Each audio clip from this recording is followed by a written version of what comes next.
Yeah, and a kind of an unsurprising move, I guess, if you watch the way the last few weeks have finished. The Giants have fired head coach Brian Daboll. Everyone's dunking on Brian Daboll, but the Giants just proved the NFL's incentive structure is broken.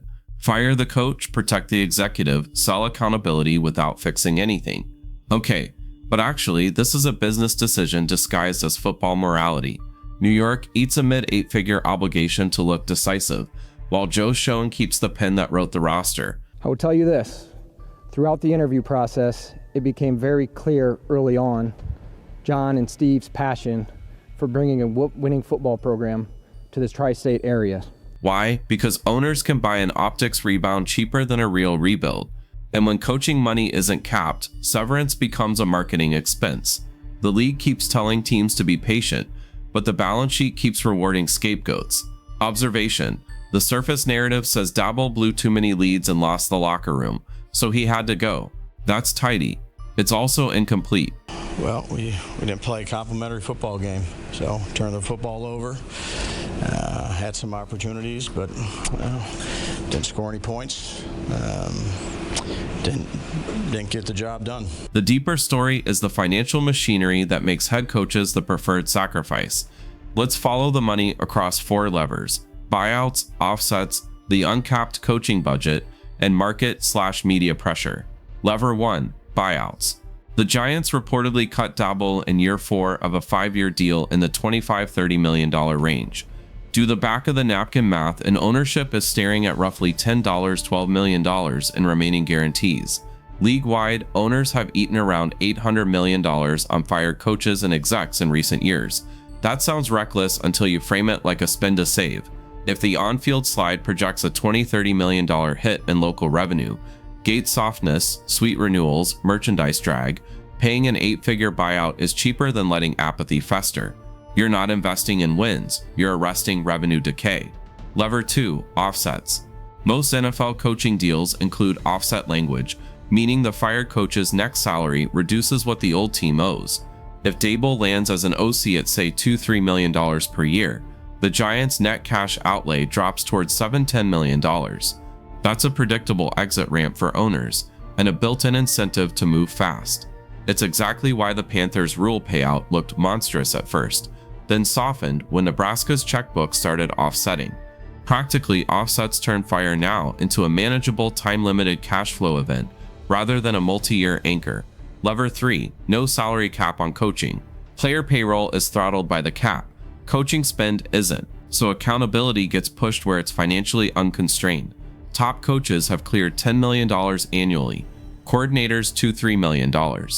None of that touches the roster cap, which means ownership can create the appearance of action without compromising football flexibility. The unintended consequence: an arms race in staff salaries and severances with little structural friction to slow it.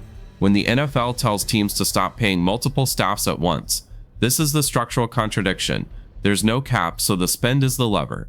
Lever 4, market and media pressure. In New York, the outrage premium is real. A mid-season firing can generate weeks of change coverage, placate partners, and spur a short spike in engagement. If your local media footprint is worth 9 figures, a 20% rebound in sentiment, even temporary, stabilizes renewals. Owners aren't just reading standings, they're reading dashboards. Fire the coach, hold the GM, and you signal continuity with change. The public gets ahead on a spike. The building keeps its long-term plan intact. And the GM, who controls draft capital, contract architecture, and trade leverage, escapes the blast radius. That's not football logic, that's incentive design. Here's what I think is really happening. The GM role is engineered to survive storms the coach can't. It starts with contract structure. GM deals are longer, more guaranteed, more private, and almost always include offset language. If ownership fires a GM without cause, they owe real money for multiple years while also detonating the decision maker who designed the roster, the cap, the scouting calendar, and the analytics pipeline. That's not just a cash hit, it's an operational reset. Firing a coach is a cash hit with way less operational disruption. Now here's the part that kills me. Job design bakes in plausible deniability for GMs. Coaches own Sundays, high visibility failure points with clean narratives. GMs own timelines, multi-year arcs with ambiguous attribution. A blown coverage has a villain by Monday. A busted draft class takes 2 years to prove out. and even then it's wrapped in development curves, scheme fit, and injury variance. That ambiguity is a shield. You can argue the process was sound, even when results aren't. And I promise you that I will do everything in my power to build a team that will make you proud on the field and off the field. Meanwhile, the GM controls the levers that frame everyone else's performance. Contract architecture dictates who plays, how flexible the cap is, and whether the coach can bench an expensive starter without creating a locker room riot. Draft capital sets what's possible next spring. Trade strategy determines whether a coach inherits help in October or a bill in March. When fans demand accountability, GMs can credibly say, "We'll adjust our process," while offering the coach as proof of action. It's clean, it's visible, and it preserves the system producing the decisions. But wait, it gets worse. The league's financial ecosystem rewards this exact move. There's no cap on coaching spend, so burning coach money doesn't constrain roster options. Owners also know offsets will reduce the cash drag if that coach lands elsewhere. Contrast that with firing a GM. You often eat multiple years of executive salary, potentially pay 2 front offices at once, and lose the person who maintains your relationships with agents, other GMs, and league office committees.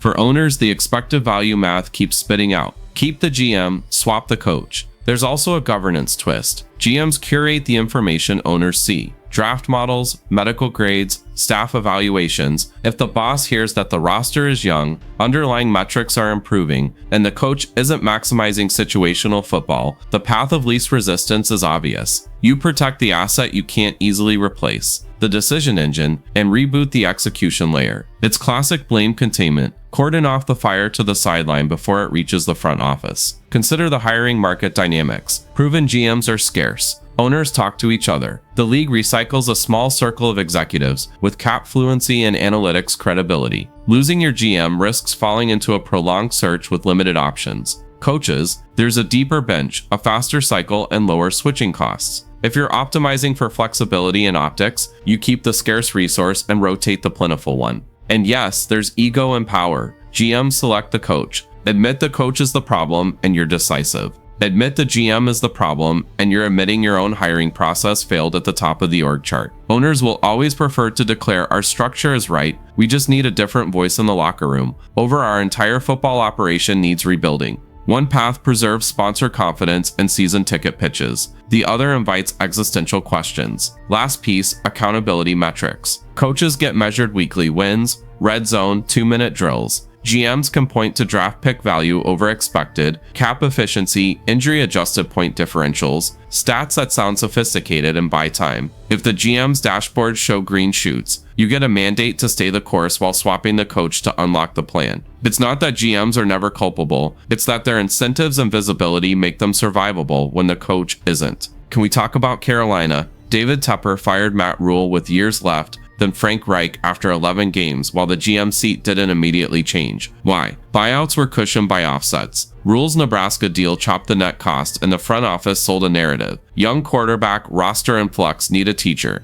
The scoreboard, a 631 stretch that never justified the churn. The financial incentive aligned perfectly. Spend on coach severance, retain the cap roster architect, and sell patience, dressed as urgency. Plot twist, Los Angeles showed the flip side. The Chargers finally fired Brandon Staley and Tom Telesco together. But note the timing. Telesco got 11 seasons of rope, 0 playoff wins in the last stretch, and a cap wall built around expensive vets. Keeping him longer delayed the true reset because replacing a GM is organizational surgery. When they did pull the plug, the cap hangover and roster age made the next coach inherit constraints he didn't create. The misaligned incentive wasn't just keeping the GM, it was building so much dependency on his architecture that change became more painful than the status quo. Meanwhile, Cleveland is a masterclass in narrative insulation. Andrew Berry stayed through the Watson contract, massive guarantees, and roller coaster availability. The coach, Kevin Stefanski, caught heat whenever the offense sputtered, even as the quarterback line item distorted roster balance. Berry could point to defensive investments, draft value charts, and injury luck. The structure protected the architect, while the sideline absorbed the sentiment swings. When your quarterback's guaranteed cash exceeds the GDP of a small town, it conveniently recenters blame anywhere but the GM's ledger. Back to New York. The Giants packaged the move as accountability while keeping Joe Schoen to finish the plan. On paper, that reads as stability. In practice, it's optimized risk management. The buyout is softened by likely offsets. There's no cap penalty for paying 2 coaching staffs. The New York market rewards the optics of change, and replacing the GM would force a philosophical restart. New draft board, new free agent gradients, new analytics weighting. That's expensive in time and relationships. Costs that don't show up on a P&L but hammer competitive continuity. This reminds me of a pattern we've seen for a decade. When losses pile up, owners seek a visible sacrifice that doesn't compromise roster flexibility or ignite a top-down audit. Coaches are perfectly located for that purpose. They're public-facing, contractually cheaper than elite executives over the same horizon, and infinitely replaceable in media narratives. The data backs it. Hundreds of millions spent on severance, most of it coaching, while GM turnover stays relatively lower and slower. The through line in all these cases isn't that coaches are flawless. It's that the financial plumbing encourages owners to treat coaching changes as a cost-effective hedge against revenue decline and fan revolt. Offsets reduce liability. No cap on staff spend makes it painless relative to roster surgery. Media cycles reward the announcement more than the architecture. In the GM's job design, long horizon, process framing, control of information creates a moat. So when you see a head on a spike and a GM at the podium promising better days, understand the incentive map. It's not just football failure, it's balance sheet logic, choosing the cheapest lever that looks like change while protecting the most expensive, hardest to replace asset, the decision engine. Okay, but actually you can fix this without handcuffing smart owners. 1. A coaching spend band tied to shared media revenue, say 1.5%, with a luxury tax-style surcharge that funds a league stability pool, if you exceed it while paying multiple staffs. 2. Mandatory full offset clauses and standardized mitigation timelines, so buyouts always shrink fast. 3. Organization-wide KPIs over rolling 3 years, draft value over expected, cap efficiency, injury-adjusted point differential, coaching continuity, reviewed by an independent league panel before firings trigger. 4. Linked accountability riders. If an owner fires a coach within 24 months, the GM's extension window freezes and bonus pools pause. You won't stop firings, you'll price chaos correctly. This wasn't accountability, it was accounting. Drop your fixes or counter fixes in the comments, and subscribe if you want business first sports takes owners won't say out loud.